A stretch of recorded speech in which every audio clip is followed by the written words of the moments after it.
39वें है रुद्र संहार भैरव।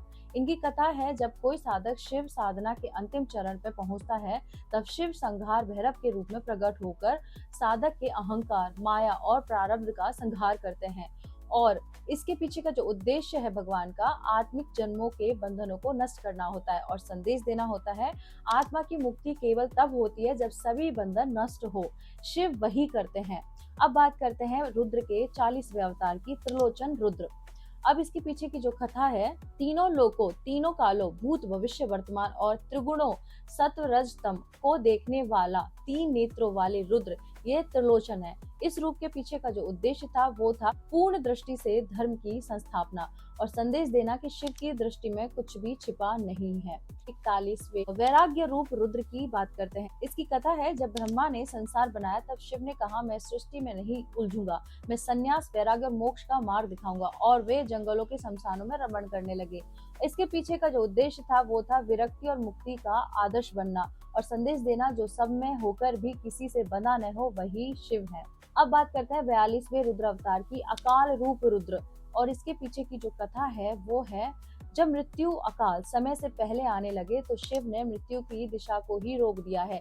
यह रूप अकाल मृत्यु हरण के स्तोत्रों में पूजित है और इसके पीछे का उद्देश्य है मृत्यु के भय से मुक्त कराना और संदेश देना कि समय भी शिव की अनुमति के बिना आगे नहीं बढ़ सकता। अब बात करते हैं रुद्र के 43वें अवतार की, विरूपाक्ष रुद्र। इसके पीछे की जो कथा है वो ये है कि तीसरा नेत्र खोलते ही सृष्टि की संरचना बदल जाती है।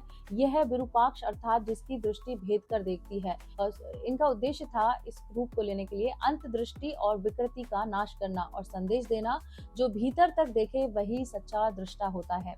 अब 44वें रुद्र, कंठमालाधर रुद्र। और इसकी कथा है, शिव ने असुरों की हड्डियों, कंठों या राक्षसों की खोपड़ियों की माला पहनकर कंठमालधर नाम बपाया और इसके पीछे रूप धारण करने का उद्देश्य था भय को गले लगाकर उसे साध लेना और संदेश देना, जब हम अपने भय से भागते नहीं, उसे शिव के जैसे पहनते हैं, तभी वह नष्ट होता है।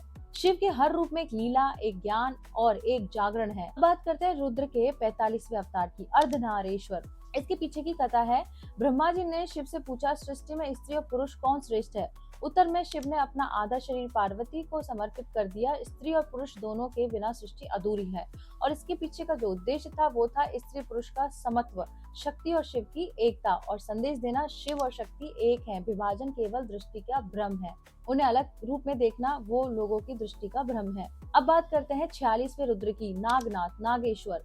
इसके पीछे की कथा है, शिव ने पाताल लोक में जाकर नागों की रक्षा की और नागेश्वर कहलाए।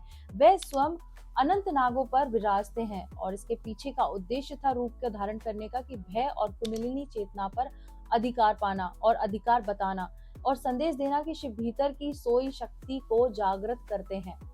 47वां रुद्र अवतार है, लिंगोद्भव। कथा है, ब्रह्मा और विष्णु श्रेष्ठता में उलझे तो अग्नि का एक खंभा आकाश पाताल तक प्रकट हुआ। शिव ने लिंग रूप में अपने अनंत स्वरूप के दर्शन दिए और इसके पीछे का उद्देश्य था शिव की अनादि अनंत सत्ता की घोषणा करना कि वह ही सत्य है और संदेश देना, शिव कोई सीमा नहीं, वे आदि और अनंत दोनों ही है। 48वां रुद्र है, जटाधारी। इसकी पीछे की कथा है, गंगा जब पृथ्वी पर आती है तो उसका वेग प्रलय ला सकता था। शिव ने अपनी जटाओं में उसे रोक लिया और जटाधारी कहलाए और इस रूप को धारण करने के पीछे का उद्देश्य था कि प्रकृति और संतुलन का संयोजन बना सके और संदेश दे सके कि शिव के भीतर ब्रह्मांड को थामने की क्षमता भी है। अब बात करते हैं 49वें रुद्र अवतार की, अन्नदाता शिव। इसके पीछे की जो कथा है वो ये है कि जब ब्रह्मांड में अन्न का संकट आया तब माता अन्नपूर्णा और शिव ने सभी को अन्न देने का व्रत लिया। शिव ने स्वयं भिक्षाटन किया और भोजन के स्वामी बने। इस रूप को धारण करने के पीछे का उद्देश्य सभी प्राणियों के जीवन को पोषण करना था और संदेश देना था कि योगी होने पर भी शिव भूख प्यास समझते हैं। अब बात करते हैं 50वें रुद्र अवतार की, काल भैरवनाथ।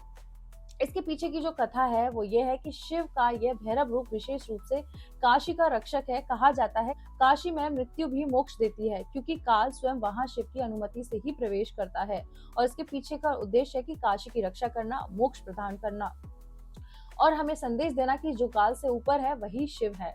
अब बात करते हैं 51वें रुद्र अवतार, दिगंबर रुद्र की। कथा है, शिव का यह रूप वस्त्रों से परे है, वे केवल आकाश को वस्त्र मानते हैं। ये पूर्ण वैराग्य, निर्लिप्तता और मुक्ति का प्रतीक है और इस रूप को धारण करने के पीछे का उद्देश्य माया से मुक्ति और आत्मा की स्वतंत्रता है और संदेश देना है कि जो वस्त्रों, नामों और पहचान से परे है वही मुक्त है। अब बात करते हैं 52वें रुद्र अवतार की, शमशान वासी शिव। और इसकी कथा है कि शमशान में निवास करते हैं जहाँ कोई नहीं जाता। वे प्रेतों, मृत आत्माओं के साथ रहते हैं ताकि वे शांति पाएं और उद्देश्य है कि मृत्यु और जीवन दोनों को समान रूप से स्वीकार करना और संदेश देना, जो मृत्यु से डरे नहीं वही शिव का सच्चा भक्त। अब बात करते हैं रुद्र के 53 अवतार की, योगेश्वर रुद्र। और इसके पीछे की कथा है, हिमालय की ऊंचाइयों पर मौन और समाधि में लीन शिव योगेश्वर कहलाते। वह पंचाग्नि तप करते हुए संसार से परे स्थित है और उनका इस रूप धारण करने का पीछे उद्देश्य है आत्मबोध और ब्रह्म का साक्षात्कार करवाना और संदेश देना। समाधि ही शिव की अंतिम अवस्था है जहाँ सब विलीन हो जाता है।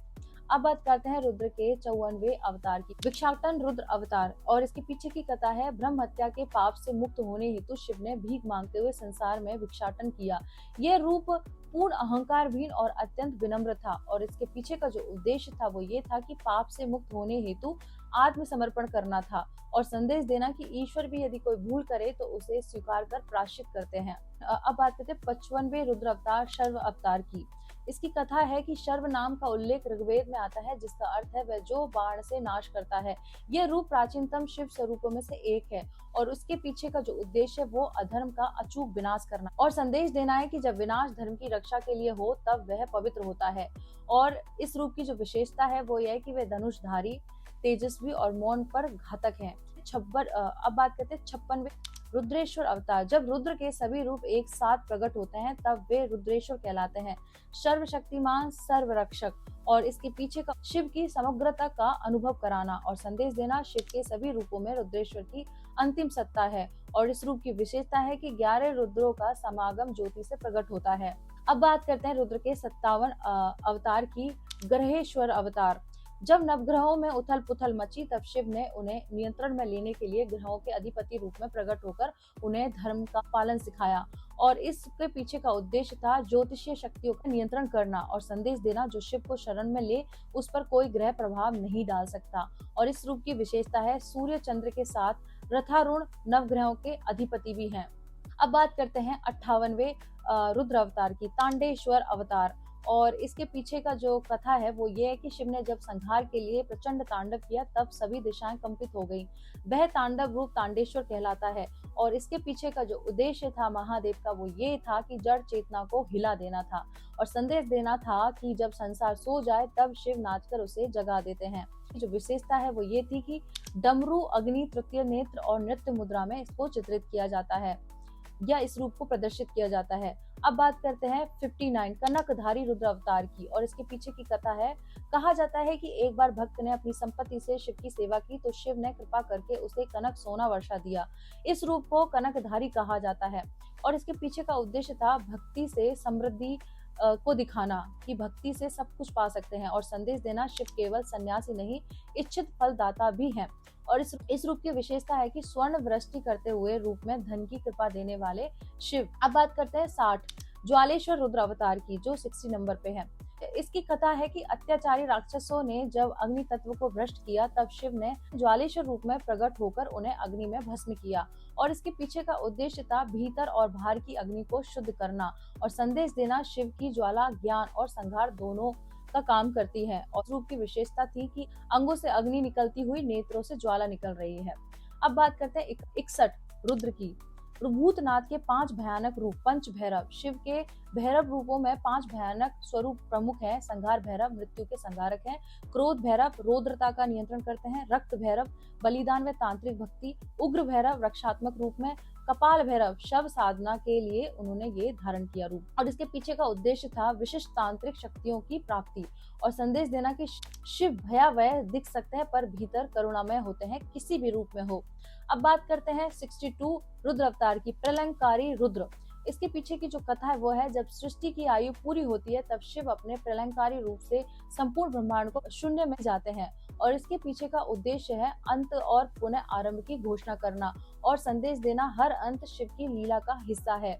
63वें रुद्र की, त्रिपुर भैरव रुद्र। इसके पीछे की कथा है त्रिपुरासुर द्वारा तीनों लोगों के अत्याचार को समाप्त करने के लिए शिव ने त्रिपुर भैरव रूप में तीनों लोकों में एक साथ प्रकट होकर उन्हें नष्ट किया था। और इसके पीछे का उद्देश्य था तीनों लोकों में धर्म की पुनः स्थापना करना और संदेश देना कि शिव जब चाहे सभी जगह एक साथ प्रकट हो सकते। अब बात करते हैं 64वें रुद्र की, दंडपाणि रुद्र।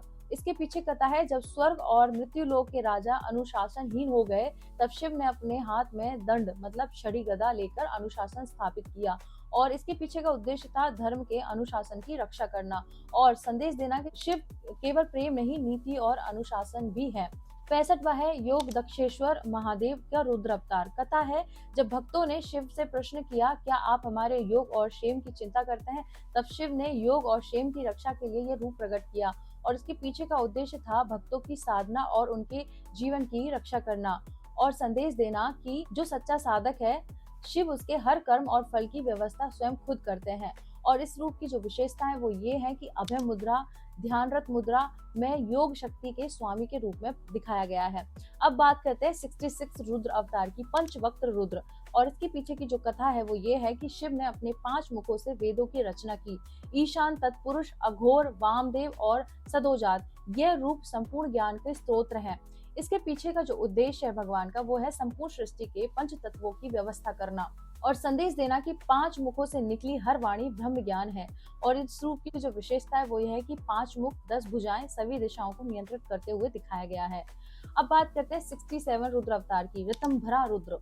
इसके पीछे की कथा है, जब संसार में सत्य और धर्म का लोप हो सकता है, तब शिव ने रत मतलब सत्य को धारण करने वाला रूप लिया, ऋतंभरा रुद्र। और इसके पीछे का जो उद्देश्य था वो ये था कि सत्य की चेतना को पुनः जागृत और संदेश देना, शिव स्वयं सत्य है और जहाँ झूठ हो वहाँ वह प्रकट होकर न्याय करते हैं। इस रूप की जो विशेषता है वो ये है कि श्वेत वस्त्रधारी, गंभीर मुद्रा और तपस्वी रूप में इनको दर्शाया जाता है। अब बात करते हैं रुद्र के 68 अवतार की, मणिकंठ रुद्र। इसके पीछे की कथा है कि समुद्र मंथन के समय जब विष निकला तो शिव ने उसे अपने कंठ में रोक लिया। जहां विष रुका वहीं शिव का यह रूप नीलकंठ मणिकंठ बना। उद्देश्य था विष को पीकर भी सबका कल्याण करना और संदेश देना कि महादेव जो दूसरों के दुख को खुद में रोक ले वही सच्चा शिव रूप है। और इस रूप की विशेषता है कि कंठ में नीला चिन्ह, शांत मुख, सर्पों का हार, इस तरह से इसको दिखाया जाता है। अब बात करते हैं 69 रुद्र अवतार की, शिवाय नमः रूप। इसके पीछे की जो कथा है वो ये है कि जब शिव ने ब्रह्मांड को अपनी सत्ता से ढक दिया और स्वयं को शिवाय नमः में समाहित किया, तब वे शब्द के भीतर बसे रुद्र बन गए। और इसके पीछे का जो उद्देश्य था वो था मंत्र के माध्यम से शिव का आत्म स्वरूप प्रकट कराना और संदेश देना कि शिव केवल मूर्ति नहीं, नाद और शब्द भी है। और इस रूप की जो विशेषता है वो ये है कि आकाश में शब्द रूप से प्रकट होकर ओमकार से गूंजता रूप है। अब बात करते हैं 70वें रुद्र अवतार की, गौरी शंकर रूप। अब इसकी कथा है, जब माता पार्वती ने तप कर शिव को प्राप्त किया तब वह दोनों गौरी शंकर कहलाए, जो प्रेम, तप, योग और समर्पण का प्रतीक है। अब इसके पीछे का उद्देश्य था संपूर्ण वैवाहिक और आध्यात्मिक एकता को बताना और संदेश देना कि शिव और शक्ति का मिलन ही पूर्णता है। इस रूप की जो विशेषता है वो ये है कि पार्वती के साथ बैठे वरदान मुद्रा में इनको दिखाया जाता है। अब बात करते हैं 71 नव दुर्गेश्वर रुद्र की।